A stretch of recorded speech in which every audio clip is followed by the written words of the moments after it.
Hey, Sordex here, and today we got another deck profile. This time we're going to look at the Fenrir Vanargandr Genesis G Stride. So yeah, we're just going to get started. This deck is pretty fun to play with. So yeah. So starting Vanguard, we run Feather of Leather Leyding. His ability is Generation Break 1, put him into Soul, choose your Vanguard, and the Vanguard gets the ability that when a card not named Leyding gets put into the drop zone from your Soul, you can call it to your guard for free. So basically, this guy helps to build your field when you're low on rear guards, and yeah. So this really is, like I said, it's good for building up your field if you somehow like don't have a field to attack or boost with, and pair it up with Fenrir skill, which we'll talk about later, and then another card. You can potentially get 3 rear guards back for about 2 counterblasts, so it's not too bad, but yeah. Starting Vanguard, 1 Leyding. For grade 3s, we run, obviously, the boss card. We run 4 Fenrir, the boss of Genesis. His ability is Generation Break 2, Soul Blast 3. When this unit attacks the Vanguard, you may pay the cost. If you do, until the end of the battle, he gets +1 crit, and your opponent can guard with grade 1s or higher.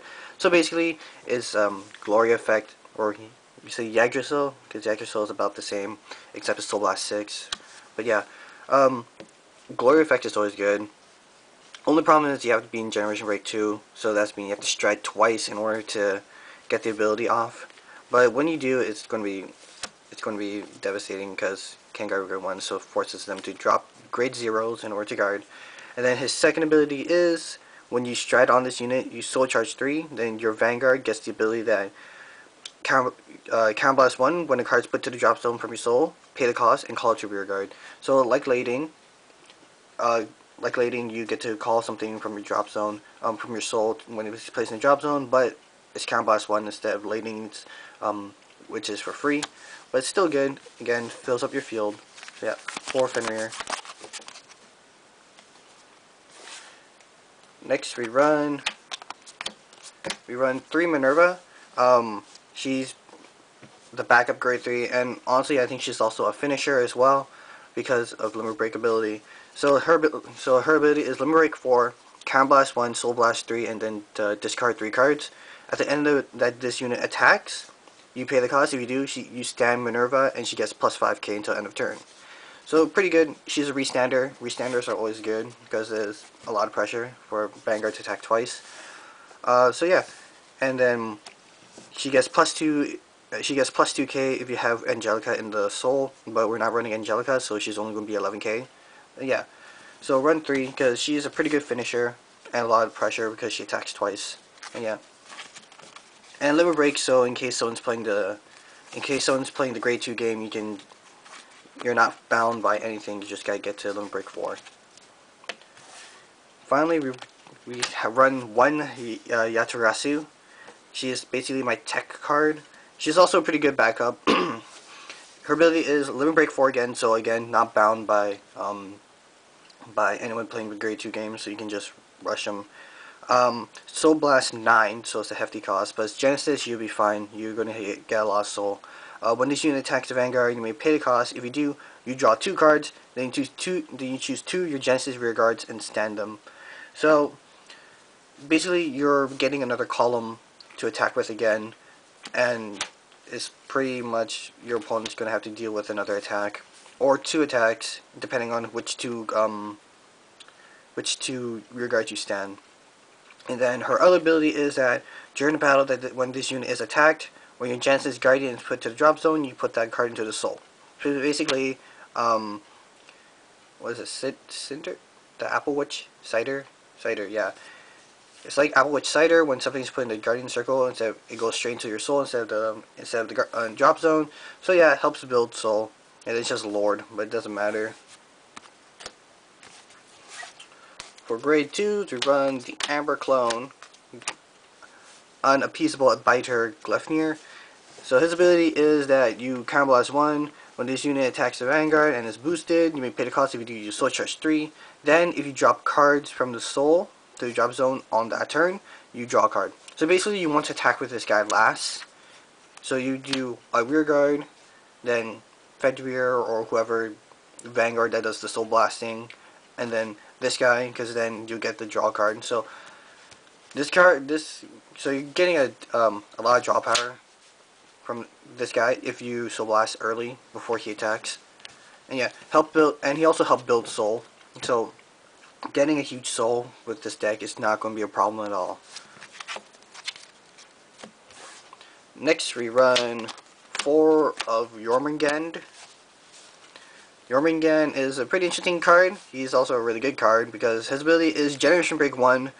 When a card is put into your drop zone, he gets plus 1k for the card, for each card. So basically, if you use the Stride skill, the Vanargandr skill, which we'll talk about later, Soul Blast 6, he's going to get plus 6. And with Yatagarasu, when you Soul Blast 9, he's going to get plus 9. He'll be 8. With Yatagarasu dropping 9 cards, he becomes 18 by himself, which is pretty devastating. Only problem is he's Generation Break 1, so if someone's playing the Grade 2 game, he's not going to get the power up from the drop cards. And finally, run 3 10k vanillas just to stop the rush. So yeah, 10k vanillas are coming back now since like there's a lot of rushing. This is like anti-rush, and having a 10k body is not bad at grade 2. So yeah, it forces your opponent to, if they want to rush you, they're going to have to drop a lot more cards in order to hit your 10k body instead of just using a 9k grade 2. So yeah, unless they have a 10k attacker, but a 12k attacker, but it's going to have to be like one of the old 10k attackers, and 12k attackers, not the GB1 stuff. So yeah, 3 10k vanillas. For grade 1s, we run 3 Witches of Frog Melissa. She's your ideal. She is your ideal first ride, and her ability is that when she's put into the drop zone from your soul, count plus 1 and bring her back to the field. So yeah, basically, her Fenrir skill and Leyding skill, 2 counterblast. You can call her and 2 other rear guards to the field to help build your field up. So yeah, there's also a grade 2 version of her, which is a Raven. I don't run her because I don't want to. I think it's too much counterblast in my opinion. So that's why I run the 10k vanilla instead of the grade 2 version of her. But yeah, it's up to you if you want to run the grade 2 version of her. If you think you can survive the counterblast thing, then yeah. For me, I found it that it's a lot of counterblast when I run both of them. So yeah, I only run her and not Raven, and yeah, and 3 of her. Next, I run 3 Mythic Beast Hati. He's basically the grade 1 version of Jormungand. Generation Break 1. When a card is dropped to the drop zone from the soul, he gets plus 1k for each card. So yeah, again, like Jormungandr, he is pretty good because he gets plus 1 for every drop card. So if we did the Yatagarasu skill, dropping 9 cards, that will be 16. He becomes 16k by himself. So that is pretty devastating. But again, one problem is that his ability is Generation Break 1, so you have to stride first, and if someone's playing the grade 2 game, you're not getting any of those card boosters. So yeah, so 3 Hati. Next, 4 Striders. Plain and simple, they're Striders, you're going to need them to stride, and in case you don't have Fenrir in your hand, you can just call him and find Fenrir. But the other grade 3s we have in the deck are pretty good by themselves, so you might not actually have to use that ability too often. And then finally, 4 G Perfect Guards, because you're going to need to unflip a lot. So yeah, yeah, that's about it. G Perfect Guards are G Perfect Guards. So yeah. Okay, for trigger lineups, we run 8 crits, because crits are going to crit. And we run 3 of the Margle clone crit triggers, because in case you don't have the soul, you can just put her into soul, get plus 3k, and then you have enough soul to do whatever you need. Yep. Next, like the best stand trigger ever. 4 Dreaming Dragon stand triggers. Really good because it helps you, it prevents you from decking out basically. The ability is that Generation Break 1, put this card on top of deck. At the end of your turn, pay the cost. If you do, return all the cards from your drop zone to your deck, shuffle it, and then if you turn 10 or more cards, you draw a card. So prevents you from decking out. What else can I say? Like, seriously, Genesis really kind of needed that, since decking out is a big problem when you're soul charging a lot. Too bad none of the other soul charger decks has this kind of deck, has this kind of power. We'll probably might see it in the future, who knows. But as of right now, Genesis did good with this stand trigger. So yeah, run 4 of it. And then 4 heals, because heals are going to heal. And yeah, that's it for the trigger lineup. God stand trigger. Okay, on to the G zone. So we run one of the goddess of Firmament and Dione. Yeah. So ability is Soul Blast 3. When this unit attacks hits the Vanguard, you may pay the cost. If you do, look at the top 3 cards of your deck. Search for one card, put it in your hand, the rest into your soul. So on hit, which is always iffy, but whatever. You gotta deal with it. But if you do hit, you can counterblast. Not counterblast. What I'm saying. Check top 3. Put 1 into your hand, put the rest into your soul, which is pretty good. You're refilling your soul, and you might put essential cards you want into your soul. Like maybe you got her, so you can soul charge her, and then so you have her ready when you soul blast. You can just call her to the rear guard if you need to, and then putting cards in your hand is basically like, oh, so you can get a card what you need. Maybe your top 3 you got perfect guard. You need the perfect guard, so you just put it into your hand. So yeah, a lot of good things to do with the on hitter. So yeah, but only run 1 on hitter. Next we run 3 of Doombrace. He is the Double Fighters collection card. Ability is Soul Blast 3. Choose 2 of your rear guards to get plus 5k until end of turn, and then if the number of soul cards in your soul is 2 or less, you soul charge 3. So pretty good.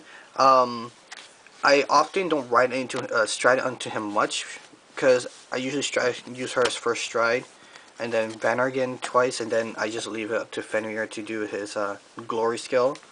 So yeah, but still, giving units 5k, 2 units 5k is pretty good.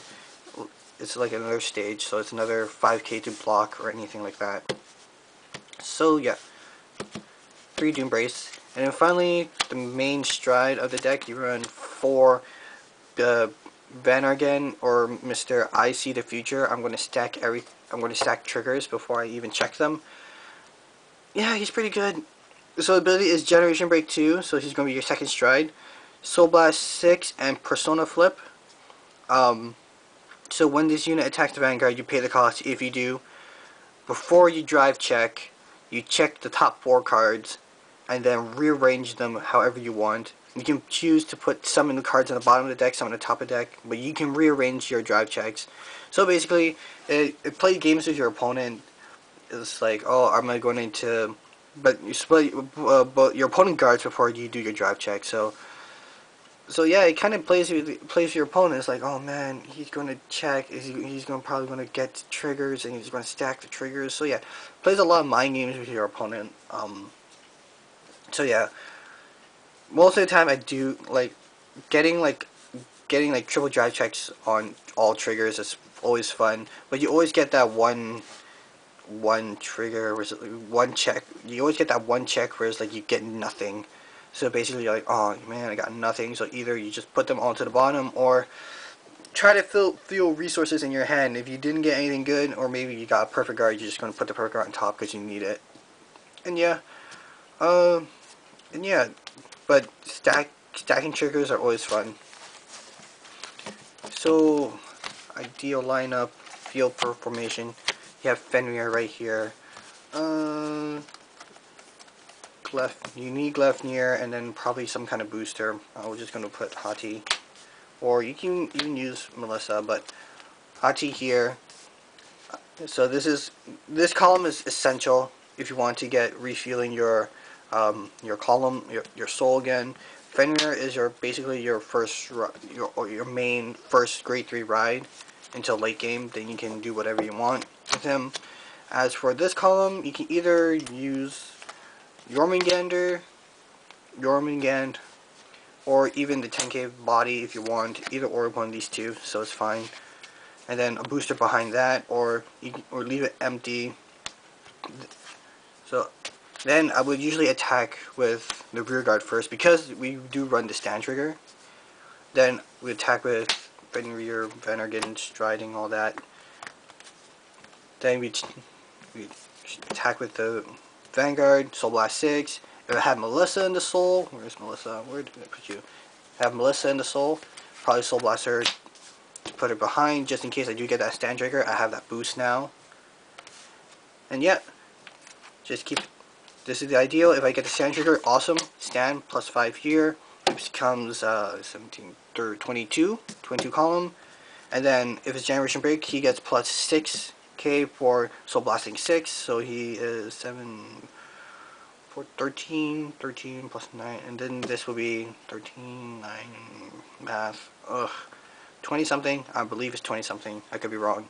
So yeah, then after you would swing with him, Counter Blast 1, Soul Charge 3, then draw a card because you Soul Blast from this guy, from Vanargandr, and then swing again. And yeah, just rinse and repeat. And then if you're noticing you're starting to deck out, then you will obviously play your God Saver stand trigger. Then at the end of turn, put him back to top, then drop zone, poof. Then there you got your deck back again. And yeah, that is usually the formation I usually go with. So I always have a Gleipnir column, always for that soul charging. Then I have like either Jormungand or the 10k to attack with on the side. So yeah, and that's about it for this deck profile, guys. Again, this deck is pretty fun. You don't have to worry about decking out now because you have that awesome stand trigger. And then yeah, again, the only problem is that this deck is Generation Break heavy, so if your opponent is playing the grade 2 game, most of your cards will kind of be ineffective at that point. Then you're going to have to write to either Minerva or Yatagarasu in order to add some kind of pressure. But yeah, that is all for this deck profile, guys. God, stand trigger help you, thank you. Yep, and yeah, I'll see you guys in the next video. Bye.